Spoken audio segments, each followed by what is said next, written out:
Spiritual and intellectual course में महर्षि श्री अरविंद के उत्तरपड़ा भाषण के दूसरे भाग में आपका हार्दिक स्वागत है।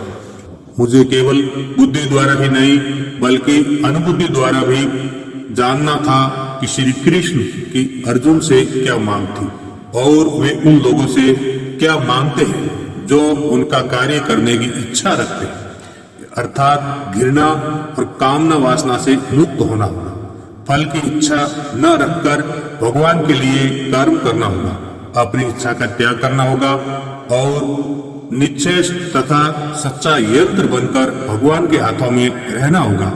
ऊंच और नीच, मित्र और शत्रु, सफलता और विफलता के प्रति समदृष्टि रखनी होगी और यह सब होते हुए भी उनके कार्य में कोई अवहेलना न आने पाए। मैंने ये जाना कि हिंदू धर्म का मतलब क्या है। बहुधा हम हिंदू धर्म, सनातन धर्म की बातें करते हैं, किंतु वास्तव में हम में से कम ही लोग ये जानते हैं कि ये धर्म क्या है।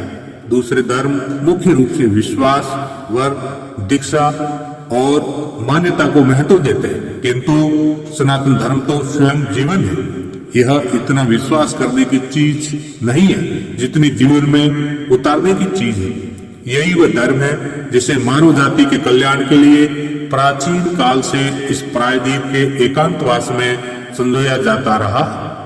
यही धर्म देने के लिए भारत उठ रहा है। भारतवर्ष दूसरे देशों की तरह अपने लिए ही या मजबूत होकर दूसरों को कुचलने के लिए नहीं उठा। वह उठ रहा है सारे संसार पर वह सनातन ज्योति बिखरने के लिए जो उसे सौंपी गई है। भारत का जीवन सदा ही मानव जाति के लिए रहा है। उसे अपने लिए नहीं बल्कि मानव जाति के लिए महान होना है। अतः भगवान ने मुझे दूसरी वस्तु दिखाई। उन्होंने मुझे हिंदू धर्म के मूल सत्य का साक्षात्कार करा दिया। उन्होंने मेरे जेलरों के दिल को मेरी ओर मोड़ दिया। उन्होंने जेल के प्रधान अंग्रेज अधिकारी से कहा कि ये काल कोठरी में बहुत कष्ट पा रहे हैं, इन्हें कम से कम सुबह शाम आधा आधा घंटा कोठरी के बाहर टहलने की अनुमति दे दी जाए। यह अनुमति मिल गई और जब मैं टहल रहा था तो भगवान की शक्ति ने फिर मेरे अंदर प्रवेश किया। मैंने उस जेल की ओर दृष्टि डाली जो मुझे और लोगों से अलग किए हुए थी। मैंने देखा कि अब मैं उसकी ऊंची दीवारों के अंदर बंदी नहीं हूँ। मुझे घेरे हुए थे वासुदेव। मैं अपनी काल कोठरी के सामने के पेड़ की शाखाओं के नीचे टहल रहा था, परंतु वहां पेड़ न था। मुझे प्रतीत हुआ कि वे वासुदेव हैं। मैंने देखा कि स्वयं श्री कृष्ण खड़े हैं और मेरे ऊपर छाया किए हुए हैं। मैंने अपनी काल कोठरी के शिक्षों की ओर देखा, उस जाली की ओर देखा जो दरवाजे का काम कर रही थी। वहां भी वासुदेव दिखाई दिए।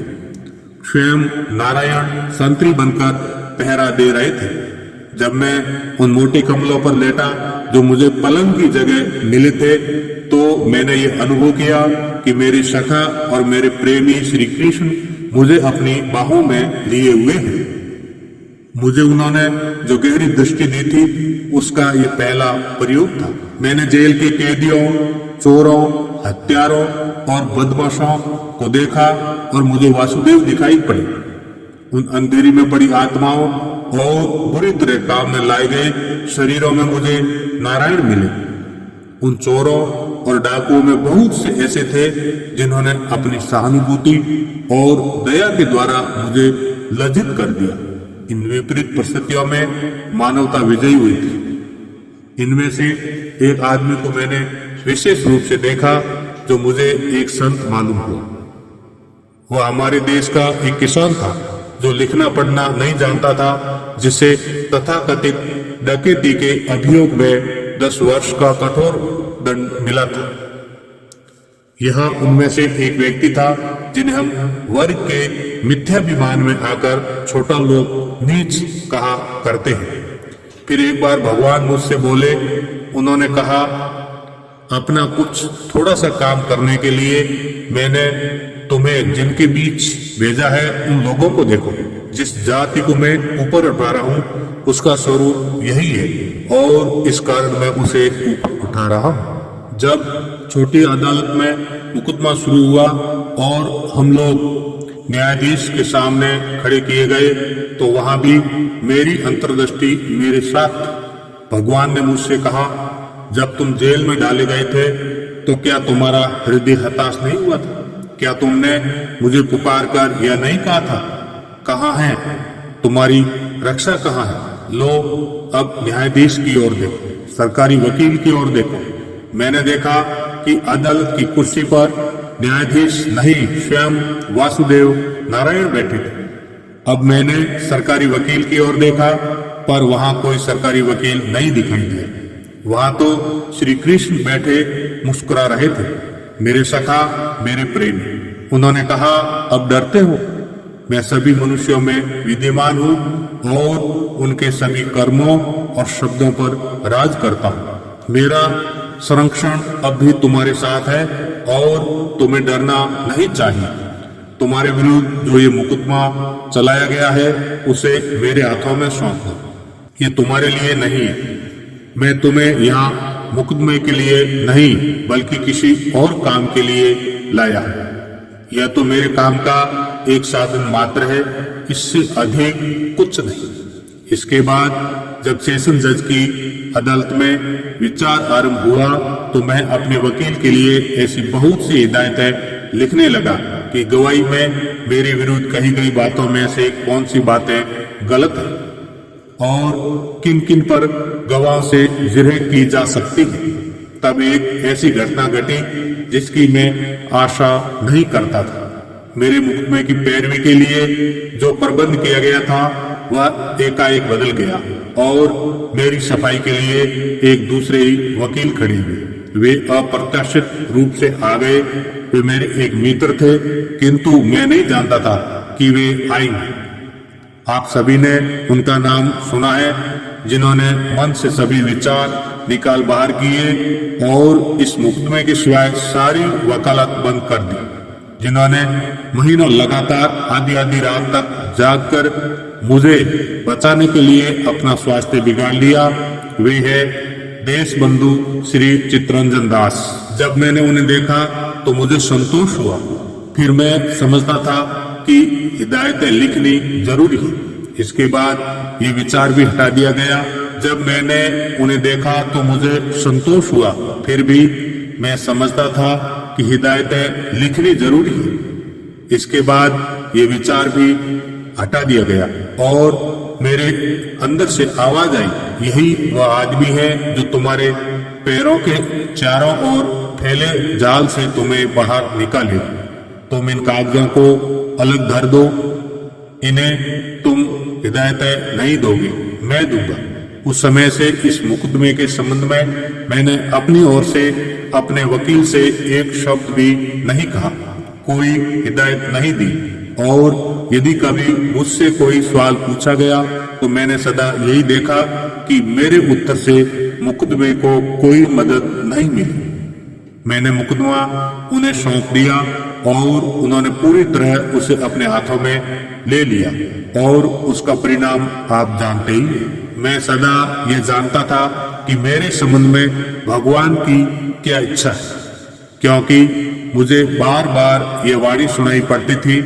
मेरे अंदर से सदा ये आवाज आया करती थी, मैं रास्ता दिखा रहा हूँ, इसलिए डरो मत। मैं तुम्हें जिस काम के लिए जेल में लाया हूँ अपने उस काम की ओर बढ़ो और जब तुम जेल से बाहर निकलो तो यह याद रखना, कभी डरना मत, कभी हिचकिचाना मत। याद रखो ये सब मैं कर रहा हूँ और कोई नहीं। अतः चाहे जितने बादल घिरे, चाहे जितने खतरे और दुख कष्ट आए, कठिनाइयां हो, चाहे जितनी असंभवताएं आए, कुछ भी असंभव नहीं है, कुछ भी कठिन नहीं है। मैं इस देश और उसके उत्थान में हूँ। मैं वासुदेव, मैं नारायण हूँ। जो कुछ मेरी इच्छा होगी वही होगा, दूसरों की इच्छा से नहीं।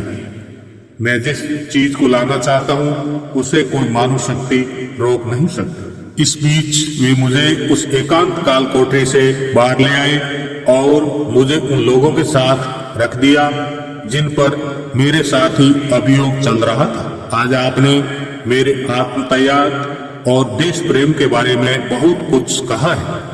मैं जब से जेल से निकला हूँ तब से इसी प्रकार की बातें सुनता आ रहा हूँ, किंतु ऐसी बातें सुनने से मुझे लज्जा आती है। मेरे अंदर एक तरह की वेदना होती है, क्योंकि मैं अपनी दुर्बलता जानता हूँ। मैं अपने दोषों और त्रुटियों का शिकार हूँ। मैं इन बातों के बारे में पहले भी अंधा न था, और जब मेरे एकांतवास में वे सबकी सब मेरे विरुद्ध खड़ी हो गई तो मैंने इनका पूरी तरह अनुभव किया। तब मुझे मालूम हुआ कि मनुष्य के नाते मैं दुर्बलताओं का एक ढेर, दोष भरा एक अपूर्ण यंत्र। मुझ में ताकत तभी आती है जब कोई उच्चतर शक्ति मेरे अंदर आ जाए। अब मैं उन युवकों के बीच आया और मैंने देखा कि उनमें से बहुतों में एक प्रचंड साहस और शक्ति है अपने को मिटा देने की, और उनकी तुलना में मैं कुछ भी नहीं हूँ। इनमें से एक दो ऐसे थे जो केवल बल और चरित्र में मुझसे बढ़कर नहीं थे, ऐसे तो बहुत थे, बल्कि मैं जिस बुद्धि की योग्यता का अभिमान रखता था उसमें भी बढ़े हुए थे। भगवान ने मुझसे फिर कहा, यही वह युवक दल है, वो नया और शक्तिशाली राष्ट्र है जो मेरी आज्ञा से ऊपर उठ रहा है। यह तुमसे अधिक शक्तिशाली है, तुम्हें भय किस बात का है? यदि तुम इस काम से हट जाओ या सो जाओ तो भी काम पूरा होगा। कल तुम इस काम से हटा दिए जाओ तो ये युवक तुम्हारे काम को उठा लेंगे और उसे इतने प्रभावशाली ढंग से करेंगे जैसे तुमने भी नहीं किया। तुम्हें इस देश को एक वाणी सुनाने के लिए मुझसे कुछ बल मिला है। यह वाणी इस जाति को ऊपर उठाने में सहायता देगी। यह वह दूसरी बात थी जो भगवान ने मुझसे कही। उत्तरपाड़ा भाषण के दूसरे एपिसोड में आज बस इतना ही। हमारे साथ हमेशा आध्यात्मिक और बौद्धिक विकास की अद्भुत और नई नई जानकारी के लिए जुड़े रहिए। जल्दी ही तीसरे एपिसोड के साथ फिर हाजिर होंगे। तब तक के लिए नमस्कार। जय भारत, जय सनातन।